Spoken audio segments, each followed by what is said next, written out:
warahmatullahi wabarakatuh. Perkenalkan, nama saya Diva Ratna Indah dengan NIM 2501878 dari Prodi Pendidikan Bahasa Inggris Universitas Negeri Padang. Halo semuanya, pada kesempatan ini saya akan mempresentasikan materi dengan judul Rekonstruksi Mutu Pendidikan Indonesia dalam Arus Transformasi Digital. Materi ini saya rangkum dari artikel yang telah saya buat sebelumnya. Pertama, kita mulai dari gambaran umum topik. Transformasi digital saat ini memberikan dampak yang sangat besar terhadap hampir seluruh aspek kehidupan, termasuk dunia pendidikan. Sistem pendidikan Indonesia dituntut untuk berubah agar mampu mengikuti perkembangan teknologi dan kebutuhan kompetensi abad ke-21. Karena itulah, rekonstruksi mutu pendidikan menjadi hal yang penting untuk dilakukan. Selanjutnya, abstrak. Transformasi digital bukan hanya memanfaatkan teknologi di kelas, tetapi juga menuntut perbaikan menyeluruh pada kurikulum, peningkatan kompetensi guru, pemerataan akses belajar, serta dukungan kebijakan yang kuat. Dalam banyak penelitian disebutkan bahwa teknologi memang dapat meningkatkan motivasi dan hasil belajar siswa. Tetapi tanpa sistem yang mendukung, penggunaan teknologi tidak akan memberikan hasil yang maksimal. Selanjutnya, saya akan menjelaskan masalah utama yang terjadi. Di Indonesia, kita masih menghadapi beberapa tantangan besar, seperti banyak siswa yang belum memiliki akses pendidikan yang memadai, kemampuan literasi dan numerasi yang masih rendah bila dibandingkan dengan negara lain, dan penggunaan teknologi di sekolah-sekolah yang belum merata. Sementara itu, dunia saat ini menuntut keterampilan seperti berpikir kritis, kreativitas, kolaborasi, komunikasi, serta literasi digital. Pada sisi lain, transformasi digital juga membawa peluang besar. Kini sudah banyak teknologi seperti learning management system, artificial intelligence, big data, hingga perangkat pembelajaran adaptif yang mampu membantu proses belajar menjadi lebih efektif dan fleksibel. Dari latar belakang tersebut muncul 3 rumusan masalah utama. Pertama, apakah rekonstruksi mutu pendidikan di era transformasi digital memang penting? Kedua, komponen apa saja yang menentukan keberhasilan rekonstruksi mutu? Dan yang ketiga, yang terakhir, strategi apa yang perlu dilakukan agar transformasi digital benar-benar berdampak pada pendidikan Indonesia? Selanjutnya, mari masuk ke pembahasan tentang pentingnya rekonstruksi mutu pendidikan. Saat ini, perubahan teknologi yang terjadi sangatlah cepat. Namun, sistem pendidikan kita masih tertinggal dan belum mampu mengikuti kebutuhan dunia kerja maupun perkembangan global.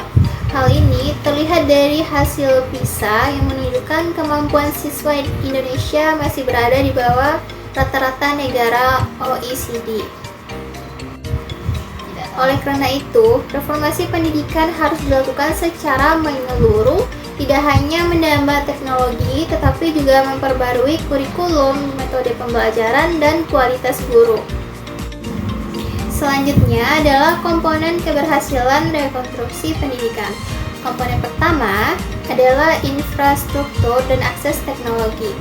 Tanpa internet yang stabil dan perangkat yang memadai, digitalisasi pendidikan akan sulit berjalan secara merata. Ketimpangan antara wilayah kota dan desa masih menjadi masalah besar.